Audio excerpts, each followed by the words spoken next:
ಬೆಳಗಾವಿ ವಿವಿಧ ಬೇಡಿಕೆಗಳ ಈಡೇರಿಕೆಗೆ ರೈತರಿಂದ ಪ್ರತಿಭಟನಾಕಾರರ ಬೇಡಿಕೆಗಳನ್ನು ಆಲೈಸಲು ಸಕ್ಕರೆ ಸಚಿವ ಶಿವಾನಂದ ಪಾಟೀಲ್ ಆಗಮನ. ಸಕ್ಕರೆ ಸಚಿವರ ಮುಂದೆ ವಿವಿಧ ಬೇಡಿಕೆಗಳನ್ನು ಈಡೇರಿಸುವಂತೆ ರೈತರ ಮನವಿ. ಸಕ್ಕರೆ ಸಚಿವರ ಮನವಿ ಪತ್ರ ಸಲ್ಲಿಕೆ ಮಾಡಿದ ರೈತರು. ಚನ್ನಪ್ಪ ಪೂಜಾರಿ ನೇತೃತ್ವದಲ್ಲಿ ನಡೆಯುತ್ತಿರುವ ರೈತರ ಪ್ರತಿಭಟನೆ. ಬೆಳಗಾವಿಯ ಸುವರ್ಣ ಗಾರ್ಡನ್ನಲ್ಲಿ ಸಾಲು ಪ್ರತಿಭಟನಾ ಸ್ಥಳಕ್ಕೆ ಸಚಿವ ಜಮೀರ್ ಅಹಮದ್ ಭೇಟಿ ನೀಡಿ ಪ್ರತಿಭಟನಾಕಾರರ ಮನವಿ ಸ್ವೀಕರಿಸಿದ ಸಚಿವ ಜಮೀರ್ ಒಟ್ಟು 6 ಟೆಂಟ್ಗಳಿಗೆ ಭೇಟಿ ನೀಡಿ ಮನವಿ ಆಲಿಸಿದ ಸಚಿವರು. ಮನವಿಗಳನ್ನು ಸಂಬಂಧಿಸಿದ ಸಚಿವರಿಗೆ ಕೊಡುವುದಾಗಿ ಭರವಸೆ. ಸದನದಲ್ಲಿ ಚರ್ಚಿಸಿ ನಡೆಸಿ ಸಮಸ್ಯೆಗೆ ಸ್ಪಂದಿಸುವ ಕಾರ್ಯ.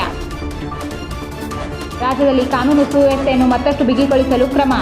ಬೆಳಗಾವಿಯ ಸುವರ್ಣ ವಿಧಾನಸೌಧದಲ್ಲಿ ದರೋಡೆ, ಕಳ್ಳತನ ಮತ್ತು ಸುಲಿಗೆ ಪ್ರಕರಣಗಳನ್ನು ಹತ್ತಿಕ್ಕಲು ರಾಜ್ಯದಲ್ಲಿ ಕಾನೂನು ಸುವ್ಯವಸ್ಥೆ ಕ್ರಮಗಳನ್ನು ಮತ್ತಷ್ಟು ಬಿಗಿಗೊಳಿಸಲಾಗುವುದು ಎಂದು ಗೃಹ ಸಚಿವ ಪರಮೇಶ್ವರ್ ಹೇಳಿದರು. ಪರಿಷತ್ನಲ್ಲಿ ಪ್ರಶ್ನೋತ್ತರ ವೇಳೆ ಸದಸ್ಯರಾದ ಕಿಶೋರ್ ಕುಮಾರ್ ಪುತ್ತೂರು ಅವರ ಪ್ರಶ್ನೆಗೆ ಪ್ರತಿಕ್ರಿಯಿಸಿದ ಸಚಿವರು, ವಾಹನಗಳ ಕಳವು ಪ್ರಕರಣಗಳನ್ನು ನಿಯಂತ್ರಿಸಲು ಹಾಗೂ ಬಾಕಿ ಇರುವ ಪ್ರಕರಣಗಳನ್ನು ಪತ್ತೆ ಹಚ್ಚಲು ನಾನಾ ಕ್ರಮಗಳನ್ನು ಕೈಗೊಳ್ಳಲಾಗಿದೆ ಎಂದು ತಿಳಿಸಿದರು. ಶಾಲೆಗಳ ಮೂಲ ಸೌಕರ್ಯಕ್ಕೆ ಕ್ರಮ. ಮಕ್ಕಳ ಶೂ ಸಾಕ್ಸ್ ಅನುದಾನ ಪೂರ್ಣ ಬಿಡುಗಡೆ. ಸಚಿವ ಎಸ್ ಮಧು ಬಂಗಾರಪ್ಪ ತಿಳಿಸಿದ್ದಾರೆ. ಸರ್ಕಾರಿ ಶಾಲೆಗಳಲ್ಲಿ ವಿದ್ಯುತ್ ಶೌಚಾಲಯ, ಕುಡಿಯುವ ನೀರು, ಬೇಲಿ ಮತ್ತು ಆಟದ ಮೈದಾನ ಸೇರಿದಂತೆ ಮೂಲಭೂತ ಸೌಕರ್ಯಗಳನ್ನು ಒದಗಿಸಲು ಹಾಗೂ ಸರ್ಕಾರಿ ಶಾಲೆಗಳ ಕಟ್ಟಡಗಳ ದುರಸ್ತಿ ಹಾಗೂ ಅಭಿವೃದ್ಧಿ ಕಾಮಗಾರಿಗಳಿಗೆ ಸರ್ಕಾರದಿಂದ ಅನುದಾನ ಬಿಡುಗಡೆ ಮಾಡಲು ಕ್ರಮ ವಹಿಸಲಾಗಿದೆ ಹಾಗೂ 2024-25ನೇ ಸಾಲಿನ ಶೈಕ್ಷಣಿಕ ವರ್ಷದಲ್ಲಿ ಎಲ್ಲ ಸರ್ಕಾರಿ ಶಾಲೆಗಳಿಗೆ ಮಕ್ಕಳಿಗೆ ಶೂ ಸಾಕ್ಸ್ ವಿತರಣೆಗೆ ಅನುದಾನ ಬಿಡುಗಡೆಯಾಗಿದ್ದು ಎಲ್ಲ ಮಕ್ಕಳಿಗೂ ಶೂ ಸಾಕ್ಸ್ ವಿತರಿಸಲಾಗಿದೆ ಎಂದು ಶಾಲಾ ಶಿಕ್ಷಣ ಮತ್ತು ಸಾಕ್ಷರತಾ ಸಚಿವ ಎಸ್ ಮಧು ಬಂಗಾರಪ್ಪ ಅವರು ತಿಳಿಸಿದ್ದಾರೆ. ಡ್ರಗ್ಸ್ ತಡೆಗೆ ಮತ್ತು ಅಂತಹ ದಂಧೆಗಳಿಗೆ ಸಂಪೂರ್ಣವಾಗಿ ಕಡಿವಾಣ ಹಾಕಲು ರಾಜ್ಯ ಸರ್ಕಾರ ಕಠಿಣ ನಿರ್ಧಾರ ತೆಗೆದುಕೊಂಡಿದೆ. ಡ್ರಗ್ಸ್ ಕಂಟ್ರೋಲ್ ಆಗುವವರೆಗೆ ದಂಧೆಕೋರರ ವಿರುದ್ಧ ಸಮರ ನಡೆಯಲಿದೆ ಎಂದು ಗೃಹ ಸಚಿವರಾದ ಡಾಕ್ಟರ್ ಜಿ ಪರಮೇಶ್ವರ್ ಅವರು ತಿಳಿಸಿದ್ದಾರೆ. ವಿಧಾನ ಪರಿಷತ್ನ ಪ್ರಶ್ನೋತ್ತರ ವೇಳೆ ಸದಸ್ಯರಾದ ಕೆ ಅಬ್ದುಲ್ ಜಂಜರ್ ಅವರ ಪ್ರಶ್ನೆಗೆ ಪ್ರತಿಕ್ರಿಯಿಸಿದ ಸಚಿವರು, ಮಾದಕ ವಸ್ತುಗಳ ಉತ್ಪಾದನೆ, ಮಾರಾಟ ಮತ್ತು ಅವುಗಳ ಬಳಕೆಗೆ ಜಾಗತಿಕವಾಗಿ ದಿನೇ ದಿನೇ ಹೆಚ್ಚುತ್ತಿವೆ. ಮಾದಕ ವಸ್ತುಗಳ ಮಾರಾಟಗಾರರಿಗೆ ಅತಿ ಹೆಚ್ಚಿನ ಲಾಭಾಂಶ ತರುವ ಉದ್ಯಮವಾಗಿ ಪರಿವರ್ತನೆಯಾಗಿದೆ. ಅತಿ ಹೆಚ್ಚಿನ ಲಾಭಕ್ಕಾಗಿ ಅಂತಾರಾಷ್ಟ್ರೀಯ ಜಾಲಗಳು ಕಾರ್ಯನಿರ್ವಹಿಸುತ್ತವೆ. ಈ ಜಾಲಗಳು ಜಗತ್ತಿನಾದ್ಯಂತ ಬಹುತೇಕ ಎಲ್ಲ ರಾಷ್ಟ್ರಗಳಲ್ಲೂ ಸಕ್ರಿಯವಾಗಿರುವುದರಿಂದ ಈ ಡ್ರಗ್ಸ್ ಸಮಸ್ಯೆಯು ಸಾರ್ವತ್ರಿಕವಾಗಿದೆ.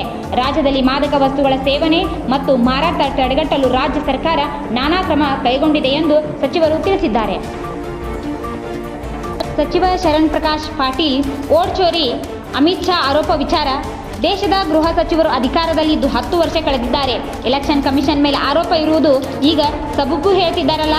ಜನರಿಗೆ ವ್ಯವಸ್ಥೆ ಮೇಲೆ ವಿಶ್ವಾಸ ಬರಬೇಕಾದ್ರೆ ಪಾರದರ್ಶಕತೆ ಇರಬೇಕು. ಗೃಹ ಸಚಿವರಾಗಿ ಸದನದಲ್ಲಿ ಹೇಳ್ತಾರಲ್ಲ, ರಾಹುಲ್ ಗಾಂಧಿಯವರು ದಾಖಲೆ ಸಮೇತ ಕೊಟ್ಟಿದ್ದಾರೆ. ಕ್ಲಾರಿಫಿಕೇಶನ್ ಕೊಡೋದು ಬಿಟ್ಟು ನಿಮ್ಮ ಕಾಲದಲ್ಲೂ ಆಗಿದೆ ಅಂತಾರೆ. ಅವರು ಮಾತನಾಡ್ತಿದ್ದಾರೆ ಅಂತಂದ್ರೆ ಒಪ್ಪಿಕೊಂಡಂತೆ ಅಲ್ವಾ? ಮೋದಿ, ಅಮಿತ್ ಶಾ ಹಿಂಬಾಗಿಲಿನಿಂದ ಪ್ರಜಾಪ್ರಭುತ್ವ ವ್ಯವಸ್ಥೆಯನ್ನು ಕಗ್ಗೊಲೆ ಮಾಡಿದ್ದಾರೆ ಎಂದು ಸಚಿವ ಶರಣ್ ಪ್ರಕಾಶ್ ಪಾಟೀಲ್ ತಿಳಿಸಿದ್ದಾರೆ. ಸಾಮಾಜಿಕ ಬಹಿಷ್ಕಾರ ತಡೆ ವಿಧೇಯಕ ಮಂಡನೆ ವಿಚಾರ. ಕಾನೂನು ಸಚಿವ ಎಚ್ ಕೆ ಪಾಟೀಲ್ ಹೇಳಿಕೆ. ಹಲವು ಕಡೆ ಸಮುದಾಯಗಳಲ್ಲಿ ಬಹಿಷ್ಕಾರ ಹಾಕಲಾಗಿತ್ತು. ಈ ಮೂಲಕ ಕೆಲವು ವ್ಯಕ್ತಿಗಳಿಗೆ ಒತ್ತಡ ಹಾಕಲಾಗಿತ್ತು. ಇದೊಂದು ಸಾಮಾಜಿಕ ಪಿಡುಗಾಗಿತ್ತು. ಇದನ್ನು ನಿಲ್ಲಿಸಲು ಕಾನೂನು ತರುತ್ತೇವೆ. ಬಹಿಷ್ಕಾರ ಹಾಕಿದವರಿಗೆ ಶಿಕ್ಷೆಯೂ ವಿಧೇಯಕದಲ್ಲಿ ಇರಲಿದೆ.